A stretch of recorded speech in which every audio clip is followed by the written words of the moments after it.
Hello guys, I'm Parichay and I'm going to start a new chapter topic number 2, lecture number 2. This chapter name is Emerging Modes of Business. I'm going to start a new topic. Payment mechanism. Payment for the purchases through online shopping may be done in following ways. मतलब जो online payment किया जाता है वो कुछ ऐसे कारण है जिसके द्वारा किया जाता है, तो वही इसके बारे में डिस्कशन किया गया है। जैसे कि cash on delivery. Cash payment can be made at the time of physical delivery of goods, यानी कि कैश ऑन डिलीवरी का मतलब ये हुआ कि जब आपके हाथ में डिलीवरी आए तब आप उसका पेमेंट करें, तो उसे हम लोग कैश ऑन डिलीवरी कहते हैं, जो कि जब आपको डिलीवरी मिल जाएगी तब आप पेमेंट करेंगे। Net banking transfer. The customer can make electronic transfer of funds EFT to account of online vendor over the internet. कुछ लोग नेट बैंकिंग के थ्रू पैसा पेमेंट करते हैं, जो कि ऑनलाइन अभी सामान नहीं आया रहेगा तभी ही ट्रांजैक्शन कर देंगे। क्रेडिट और debit card. The customer can make payment for online transaction through debit or credit card by giving the number and name of bank of card।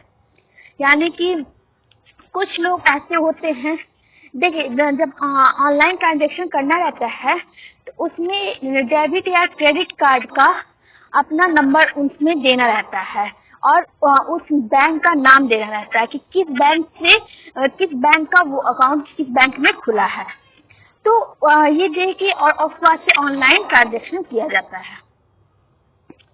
Security and safety of e transaction. The following method can be used to ensure security and safety of online transaction. यानी कि security and safety of online transaction के बारे में पढ़ने का ये 3-4 ऐसे point हैं जिसके थ्रू ये किया जाता है। Confirming the details before the delivery of goods, यानी कि कंफर्म किया जाए डिलीवरी करने से पहले, मतलब प्रोडक्ट के बारे में डिटेल्स लिया जाए कि मतलब वो प्रोडक्ट अच्छा है कि नहीं है, या फिर उसमें क्या दिक्कतें हैं, या फिर वो मतलब सूटेबल है या नहीं है, हमको लेना चाहिए। उसके बारे में डिटेल्स जो भी हैं वो पहले डिलीवरी करने से पहले चेक किया जाता है, कंफर्म किया जाता है कि वो प्रोडक्ट, मतलब मान लीजिए कोई सामान खरीदना है तो प्रोडक्ट भी अवेलेबल है भी कि नहीं अवेलेबल है तो अच्छा है कि नहीं है, ये सब कंफर्म किया जाता है before the delivery of goods. The customer is required to furnish the details such as credit card number, card insurer and card validity online. यानी कि ये सब डिटेल्स जो है उसको रिक्वायर करा जाता है, मतलब क्रेडिट कार्ड नंबर पे, कार्ड इंश्योरर पे एंड कार्ड वैलिडिटी ऑनलाइन पे।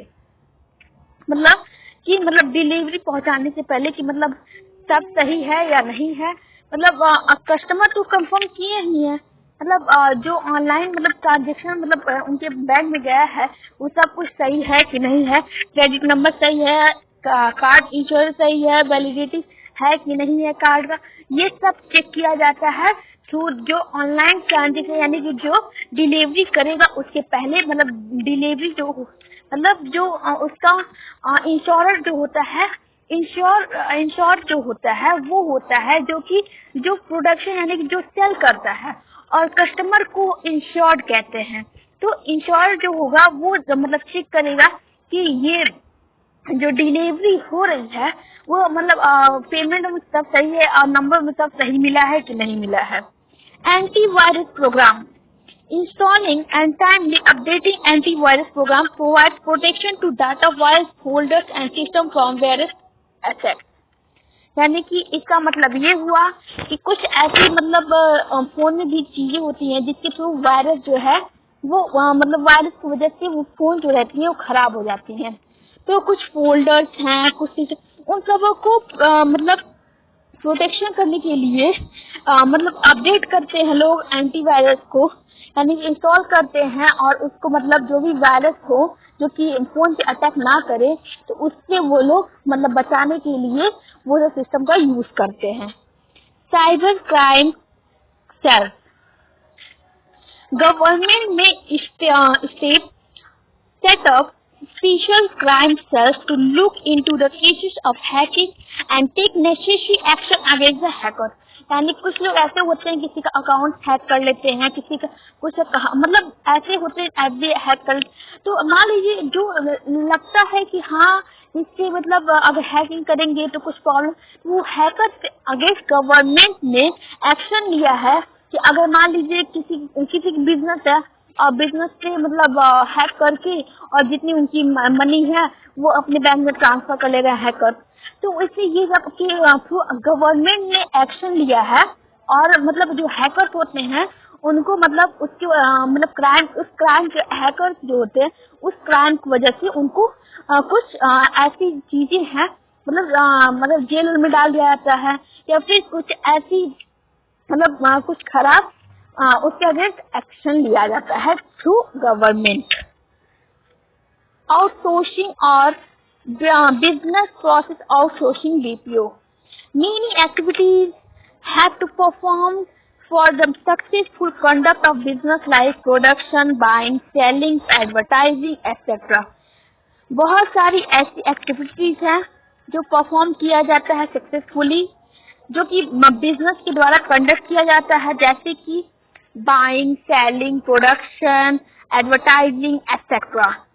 When the scale of business is performed, the businessman used to perform these activities easily.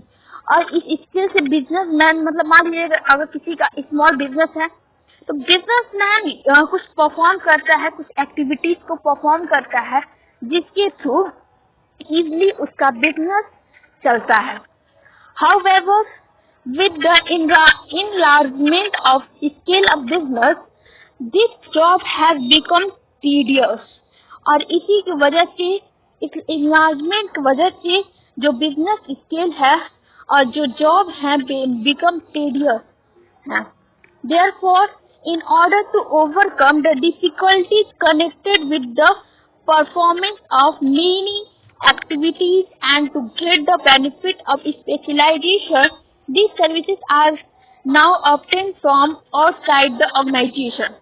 यानी कि उसके बाद से ओवरकम द मतलब कुछ डिफिकल्टी आती कनेक्ट होती हैं कि कुछ मतलब अगर कुछ भी आप एक्टिविटीज जो परफॉर्म कर रहे हैं उसमें कुछ ना कुछ तो डिफिकल्टी आती ही है, तो वो जो डिफिकल्टी आती है उससे कोई मतलब order to overcome the difficulty connected. देखिए अगर कोई भी एक्टिविटी कोई भी परफॉर्म करेगा तो उसमें कुछ डिफिकल्टी आती है, तो उसके बाद से उनको कुछ बेनिफिट भी मिलता है जो बिजनेसमैन होते हैं. This services are now obtained from outside the organisation. और ये सर्विसेज जो है वो आउटसाइड ऑफ द ऑर्गेनाइजेशन से प्रोवाइड करवाया जाता है, यानी कि उन लोगों से इनको वो बेनिफिट मिलता है. This is called outsourcing of services और बीपीओ. इसी को हम लोग आउटसोर्सिंग ऑफ सर्विसेज बोलते हैं, यानी कि वो सोर्स जो कि दूसरे ऑर्गेनाइजेशन के द्वारा मतलब बाहरी ऑर्गेनाइजेशन के द्वारा कुछ बेनिफिट मिले तो उसे हम लोग बीपीओ बोलते हैं.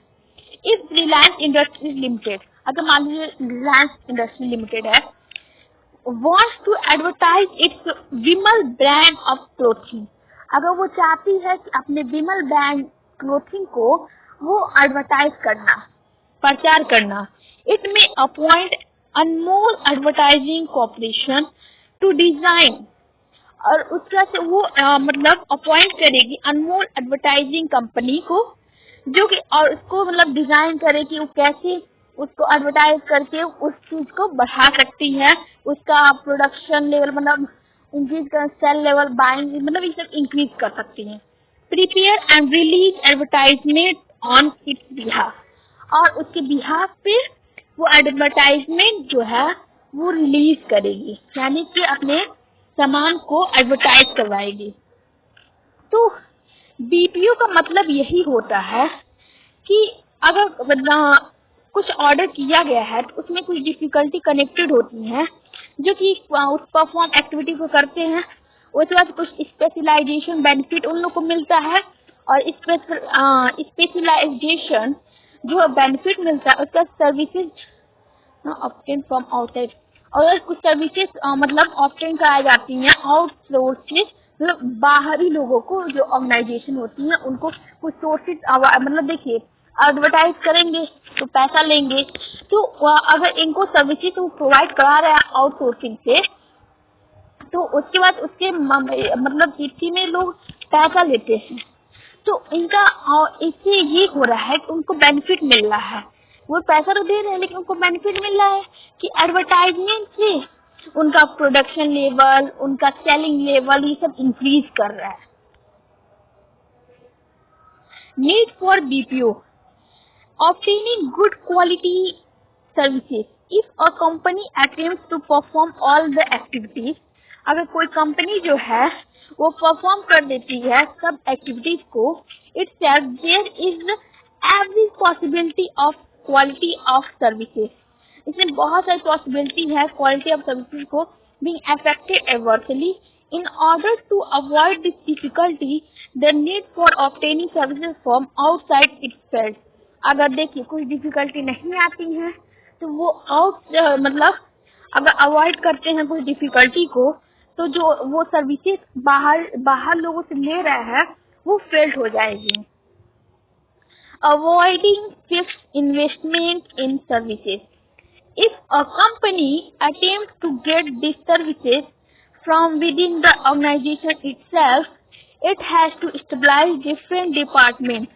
यानी कि अगर कोई कंपनी है वो अटेम्प्ट कर रही है कुछ सर्विसेज को, तो वो ऑर्गेनाइजेशन को मतलब खुद ऑर्गेनाइजेशन को स्टेबलाइज करेगी, कुछ डिपार्टमेंट को डिफरेंट डिपार्टमेंट को स्टेबलाइज करेगी for this purpose which involve huge investment, जो कि अलग अलग जो डिपार्टमेंट होगी वो कुछ बड़ी अमाउंट को इन्वेस्ट करेगी उस कंपनी में। Therefore, it appears justified to get these services from outside the organization at a little cost.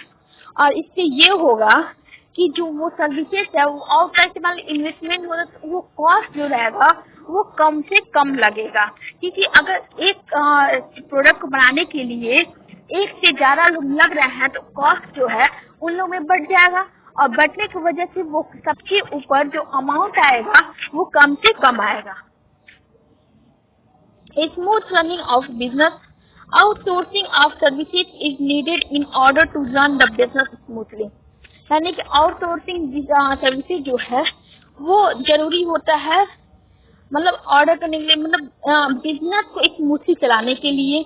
The attention of businessman gets distracted from various small things, और जो इसका अटेंशन ये होता है बिजनेसमैन जो होते हैं वो कुछ डिस्ट्रैक्टेड, मतलब बहुत सारी छोटी छोटी ऐसी चीजें होती हैं, फोकस ऑन मेन एक्टिविटी, वो जो है वो फोकस बस करते हैं मेन एक्टिविटी पे, और छोटी छोटी चीजों को वो मतलब अटेंशन नहीं करते, वो डिस्ट्रैक्ट करते, इसकी वजह से उनकी बिजनेस जो रहती है वो स्मूथली चलती है। Scope of BPO, in modern business many outside services are used, मतलब मॉडर्न ईयर में मतलब बहुत सारी ऐसी सर्विसेज हैं जो कि यूज किया जाता है। Out of this services the following are the important once.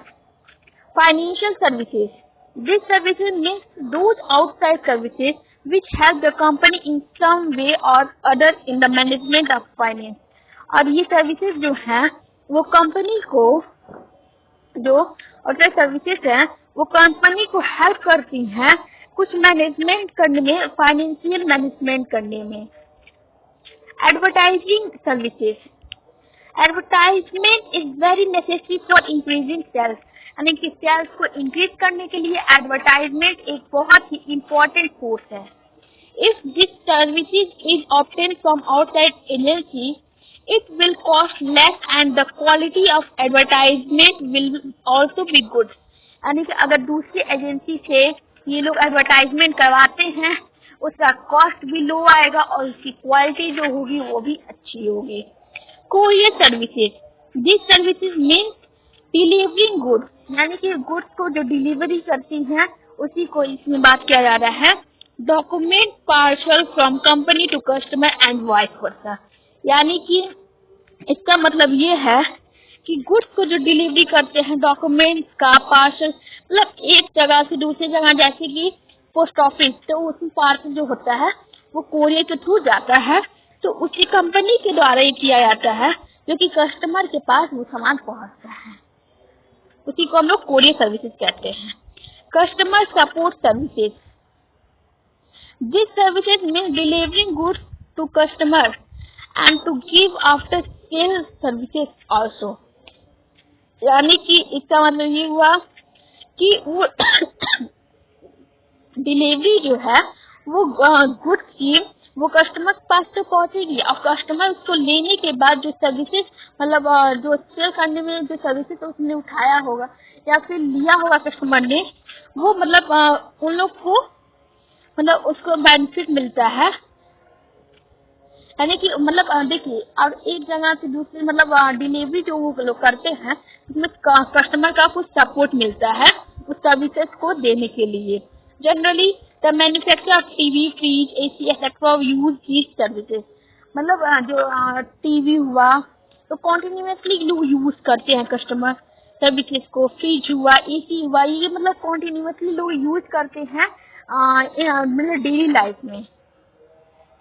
KPO knowledge process outsourcing. KPO refers to obtaining high-end knowledge from outside the organization.